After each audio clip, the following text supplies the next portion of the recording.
people like me. You need people like me so you can point your fucking fingers and say, that's the bad guy.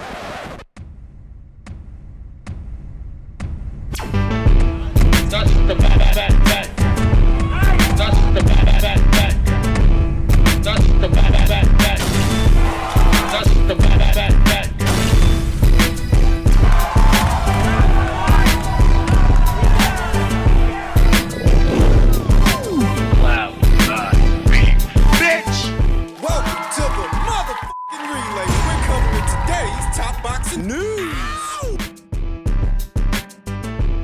Okay, we'll start with this. Scheduled for 10 rounds in the women's flyweight division for what is the WBC International title, Alexis Kubitzky of Canada will be taking on former champion of Argentina, Deborah Anaí Lopez, what is a two-time world champion and the most experienced fighter that young Alexis would have fought. 21 years old. Sporting a professional record of 12 wins with 1 loss, no draws, 2 knockouts, having never been knocked out in 13 professional bouts. To Deborah Anaí Lopez, who sports a professional record of 21 wins with 3 losses, 1 draw, 1 recorded knockout, having been knocked out once in 25 professional bouts. Unified bantamweight champion Dina Thorsland is the one who stopped Deborah. That was a few fights ago. Was up there at bantamweight, whereas this contest is taking place 2 divisions south at Fly. Deborah Anaí Lopez last in action in October of last year, where she dropped a unanimous decision to Kazakhstan's Angelina Lukas, and that is the only fight that Deborah had all of last year. And she is 1-4 in her last 4. Of her last 4 fights, she only won 1. To Alexis Kubitzky, who is currently on a 6-fight winning streak, since having dropped a decision to Linda Ibarra in May of 2023, Alexis has fought 6 times since then and won 6 times since then, having fought 3 times last year and having already fought at least once this one in the beginning of March. She's gonna have to deal with Deborah, a runner, a track star, a pure boxer. Fighter who spends the majority of a round and the majority of a fight trying to keep distance between themselves and their opponent, circling away. Deborah only has 1 recorded knockout, so you can see that she's not big on power, she's not big on knockouts, she's big on movement, she's big on boxing. She is a former champion, which makes her arguably the best fighter that Alexis would have fought so far. Does Alexis have the ingredients to secure the W? I think she does. I think this fight will yield a similar aesthetic to Alexis's fight with Isabel Milan. In that fight, Alexis Kubitzky showed a lot of mean streak, a lot of persistence, and a lot of volume, all of which is what it takes to cause Deborah to unravel. Like any pure boxer, Deborah Anaí Lopez doesn't like a fighter getting all in her face and all in her space, forcing her to work and forcing her to fight. That's why she spends so much time circling away. And when she's not doing that, if they actually do get on the inside, she holds. Tries to smother, tries to spoil. Because she, like many other pure boxers, ain't got no inside game, with the emphasis being fighting a fight long range, and from a safe distance on the inside, they're basically a deer in the headlights. So I anticipate that this fight is going to be a repeat of Deborah's fight with Angelina Lukas of Kazakhstan. This fight is going to be a repeat of Alexis Kubitzky's fight with Isabel Milan. It's going to play out how those fights played out. To where Deborah Anaí Lopez is just circling away and giving up real estate, not doing enough to win the rounds. She's just trying to not get knocked out. Against an advancing opponent, in this instance Alexis Kubitzky,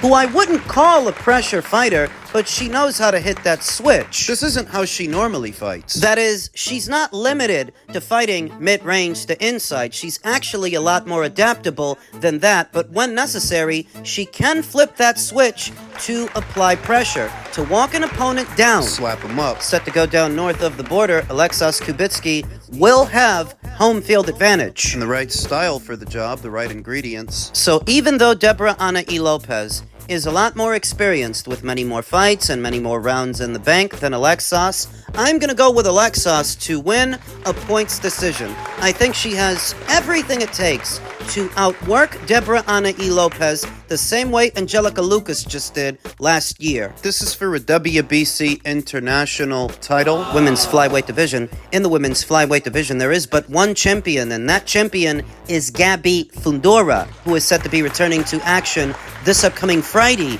in defense of her undisputed crown. And thus, any step, any secondary title, any eliminator that any fighter fights in the women's flyweight division is a step in the direction of Gabby Fundora. As long as she's there, and as long as she's got all the belts, all roads lead to Gabby. At least right now, so we can interpret Alexas's upcoming fight in May as a step in the direction of Gabby Fundora. I anticipate Gabby's gonna win her fight this Friday, Alexas is gonna win hers next month, and I don't know, maybe these two fight down the line before this year is out. We'll see. Chico, why don't you send an offer, Norman? Why don't your backers send him an offer to cross the street? Absolutely. Worry about Top Rank losing their ESPN deal.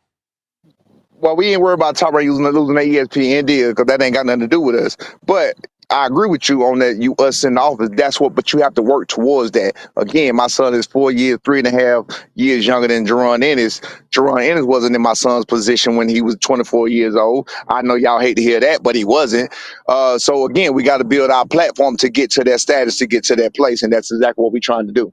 And I know you're trying to be disrespectful, but I'm being logical, dickhead. Oh, he thinks he's being logical. So how logical was it to reject $1.7 million to box on an undercard for about $100,000 or a little over $100,000? What was the logic in that? What was the rationale? You're literally turning down more money for less money to achieve what? When asked, why aren't they the ones making the offers? All he could respond with is that his son is not yet in a place where he can do that. But if you're not yet in a place where you can do that, and Boots is... What's the logic? What is the rationale? Haven't you ever heard the saying, beggars can't be choosers? What do you guys think you look like right now? Going on every single podcast you can, trashing Jarrell Ennis, who already tried to fight you for a dollar amount that you can't provide them with. Dollar amount you can't provide anybody with, and a dollar amount that Top Rank doesn't provide you with. Because you don't make anywhere near that kind of scratch. You don't make that kind of money, and all you can say is that, well, your son is young, that he's 4 years younger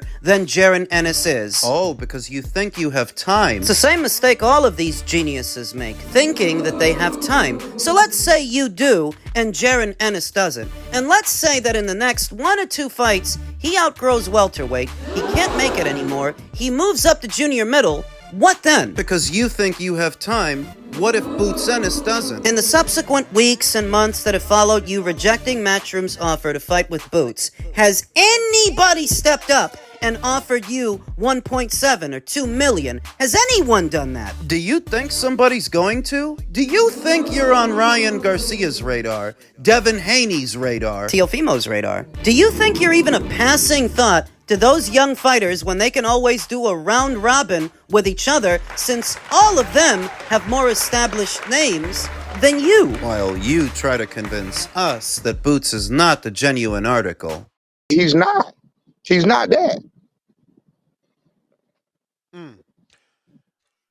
Chico says, if we don't pay your bills, why are you begging for the fans to understand why you said no, because after taxes it wasn't enough for your son? First of all, it had nothing to do with taxes. That's first of all.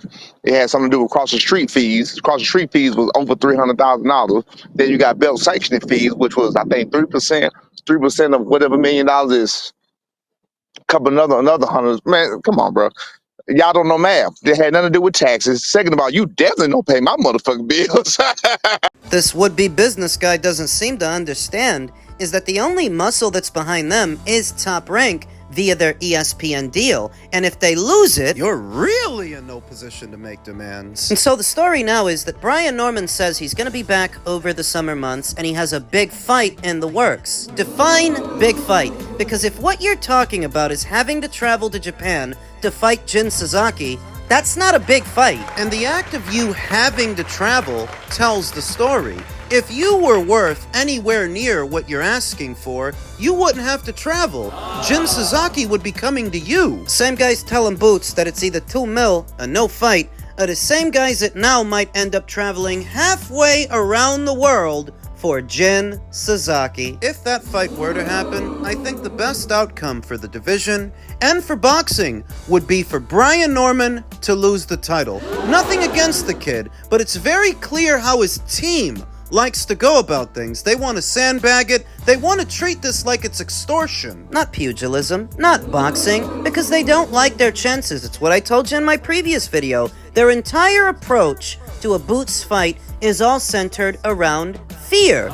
They're afraid they're going to lose, so they ask for retirement money. Best thing that could happen now is for somebody to take Brian Norman by surprise, beat him, take the brown belt, and let Boots negotiate with them, because hopefully they'll be more reasonable. If what we're talking about is a Jin Sasaki fight, in an ideal world, based on the newfound partnership between Top Rank and PBC, they would negotiate a fight between Brian Norman and Mario Barrios. That's what would be ideal. But things are seldom ever ideal in the world of boxing, so I'm not holding my breath for that to happen. When he says big fight, I'm thinking he's talking about the Jin Sasaki fight in Japan, not a unification with Mario in America. These people are ridiculous, and this is what the American boxing scene is comprised of. These would-be business guys that don't know the ball from the bounce. Basically holding a belt to ransom. Undisputed doesn't mean a goddamn thing to the Normans, but because they know it means something to Boots, they're trying to extort him. That's what this is. Extortion. That's what they're trying to do. Think about it. Brian Norman fought a few weeks ago. Jarrell Ennis fought yesterday, so they are practically on the same schedule. Brian's talking about coming back in the summer, presumably against Jin Sasaki, when the ideal fight for the summer is Jarrell Ennis, not Jin Sasaki. So that's even more proof that you guys don't want it, because you could be negotiating with Boots. You're choosing to fight someone else. Boots doesn't have that much longer to keep making welterweight, you know. I get the impression that if Undisputed doesn't happen this year, it doesn't happen. Based on his condition at the weigh-in, I wouldn't give Jarrell Ennis more than 1 to 2 more fights in the welterweight division before he has to move up. And I'm telling you, if and when he does, there goes the gravy train, there goes your payday, because nobody else is offering you nothing. I mean, what do you think? That if he moves up, you're gonna pull this same crap on Ryan Garcia? Tio? Whatever, man. Boxing dads like Brian Norman Sr. are a dime a dozen, and I've read this book before. I've seen it backfire. Play stupid games, win stupid prizes. He's never been in the ring with nobody like me. You know what I mean? He beat my little brother David Adelaide. And I don't think Adelaide was 100% tonight, but that's boxing. He got a draw with Frazier. And then he knocked out Frazier the first round in the second fight. But it's a lot of things too, even about the gloves. Like, you know, we're not fighting in fly gloves. We're gonna put on some real boxing gloves that's been around for a long time. You know, some motherfucking Everlast, Clinton Reds, or some Grant gloves. Because there's a lot of problems. I've been hearing, I'm not from UK, and guys are telling me them gloves are atrocious. So I'm like, listen, man, if he think he's a man, there's a couple things we gotta fix. I do agree with Jarrell when he says that Fabio has not yet fought somebody like him, and I understand that Jarrell is coming off a knockout loss to Daniel Dubois and a majority decision draw with Andy Ruiz. None of it takes away from the fact that Fabio is still earning his stripes, that compared to Jarrell Miller, he is in fact green. Imagining how that fight is going to look, Jarrell Miller is best described as a mid-range to inside pressure fighter, one who walks around north of 300 pounds. So this is a physically imposing fighter and a durable fighter. We know he's durable because Daniel Dubois had to hit this guy with the kitchen sink to finally get him out of there. And when he did, it was in the final round. It didn't happen right away. He had to land a lot of punches, go through the gears with Jarrell Miller. I think that Fabio's victories over David Adilier and Frazier Clark are impressive and are noteworthy, but those fighters were less experienced fighters than Jarrell Miller is, and they are not carbon copies. They ain't clones of him. And I picked Fabio Wardley to win the both of those fights,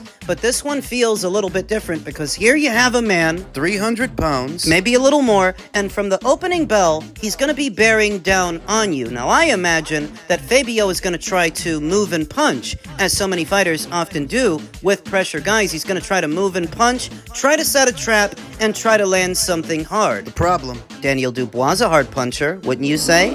And Daniel Dubois landed a lot of punches on Jarrell Miller. Took him a long time to finally get rid of him. So the question then becomes, do you believe that Fabio Wardley can dispatch Jarrell Miller faster than Daniel did? Because if he can't, things could go wrong. Exhaustion could set in. Jarrell Miller, as big as he is and as slow, could set a pace that Fabio Wardley's just not used to. One thing you have to give Jarrell Miller is that he is aggressive, he is persistent, he is durable, and he does set a feverish pace for a fight in spite of his size. And I haven't seen Fabio in there with somebody like that. This fight is a testament to where the money is in the heavyweight division. It's not in America. That Jarrell Miller is once again turning to a British heavyweight, British fighter, for his biggest opportunity, his biggest payday. For many, many years, it was Anthony Joshua. Now, it's Fabio Wardley. Saw the press conference for the fight,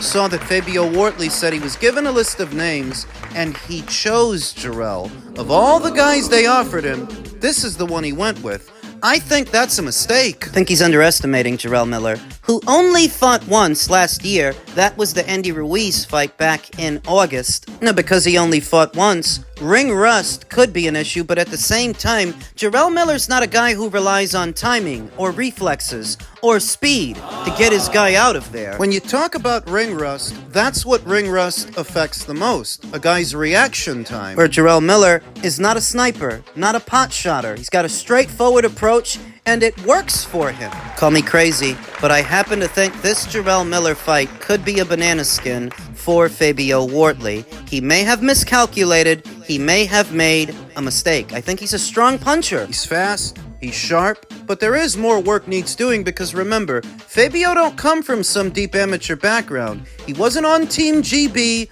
wasn't a Team GB alternate. All he really had before he went pro was a few white-collar fights. So whatever you see him doing now, he's learning on the job. Initially, it was supposed to be Kubrat Pulev in a fight that I heavily favored Fabio to win. But this is different. It's either Fabio Wardley disposes of Jarrell Miller in the early goings of the fight because of how explosive he is, or Jarrell can take the power, he can take the shot, and keep on coming. At which point, things could get bad for Flavio. And this may be just what the doctor ordered for Jarrell Miller, disgraced so many years ago ahead of what was to be the Anthony Joshua fight due to his anti-doping fiasco, and the second one that followed upon his top-ranked debut that he never got to make. Over the years, more cases like Jarrell's have surfaced to where the boxing community at large doesn't hold it against the fighters as much anymore.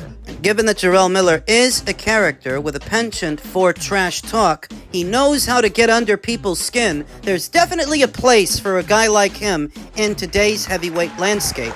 All he needs is a signature win. If he can beat Fabio, I would say that puts Jarrell Miller in the mix of everything and lines him up for even bigger fights. this is a good one. We'll talk more about it as the fight date approaches.